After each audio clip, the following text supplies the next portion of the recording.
Ustadz, di sini saya mau bertanya, bagaimana Ustadz? Terkadang hal ini juga menjadi pertanyaan dari non-muslim. Kenapa di Islam terlalu banyak golongannya sehingga membingungkan? Terkadang saya sendiri juga menjadi bingung kenapa harus banyak golongan. Dan terkadang malah menganggap buruk golongan lainnya.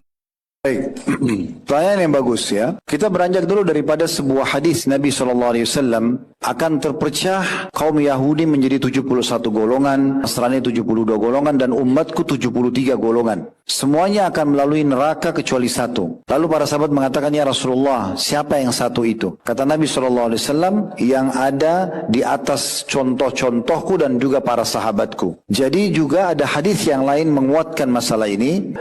Aku tinggalkan kepada kalian dua pegangan utama. Kalau kalian berpegang teguh kepadanya, kalian tidak akan pernah sesat selamanya. Lalu beliau sebutkan, Kitabullahi wa sunnati. Berpegang pada kitab Allah Al-Quran dan sunnahku. Sunnah Nabi SAW.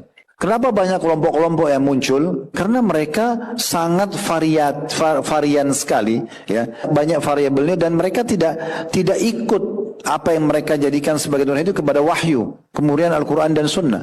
Mereka mau berbuat semaunya sendiri, bukan panduan. Sebenarnya kalau punya ikut panduan pasti akan ada standarisasi. Karena dalam Islam kan yang halal jelas, yang haram jelas. Sholat di Indonesia sama sholat di Amerika, sholat di Eropa, sholat dimanapun sama. Jadi kita lihat Islam itu sudah jelas sebenarnya. Jadi kalau ada kelompok-kelompok yang muncul kemudian mengatasnamakan Islam dan keluar dari tuntunan wahyu, maka ini tidak dianggap sebagai sesuatu yang bisa jadi contoh gitu ya. Maka saran saya simpulkan, kalau ada di antara adik-adik di sini diajarkan oleh seseorang tentang ilmu agama, jangan pernah ragu untuk menanyakan mana dalilnya, mana tuntunannya dari Al-Quran dan Sunnah. Dan tidak cukup sampai di situ, ya, karena memang Nabi SAW mengatakan, makana ana alaihi wa ashabi, yang selamat, yang benar, yang tidak salah itu adalah orang yang mengikuti aku dan juga para sahabatku.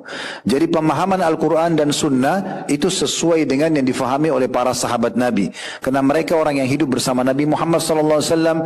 Mereka yang melihat wahyu turun, ada beberapa ayat Al-Quran turun pada mereka di kasus-kasus mereka pribadi, dalam rumah tangga, dalam peperangan misalnya, dalam fatwa yang mereka tanyakan. Maka semua itu berarti menandakan mereka yang paling faham tentang agama. Mereka wariskan kepada generasi setelahnya, namanya tabi'in, lalu generasi setelahnya tabi'in dan seterusnya. Maka ini menandakan memang orang yang berpegang pada wahyu Al-Quran dan Sunnah sesuai dengan pemahaman para sahabat, maka insya Allah akan benar jalannya. Seperti itu gambarannya ya. Jadi nggak usah bingung.